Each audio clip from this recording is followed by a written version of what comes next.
तुम मेरी जान, मेरे नन्हे मेहमान, निंदिया की वादी में रहे मीरा, सो जा मेरे लाल सो जा। जब इसे यूं बेफिक्री से सोता हुआ देखती हूँ तो डर लगता है इसे कोई तकलीफ ना पहुँचे। पता चला कि शाहिद अस्पताल के अंदर आया था, बहुत करीब आ चुका था।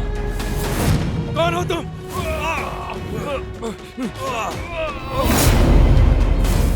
नहीं।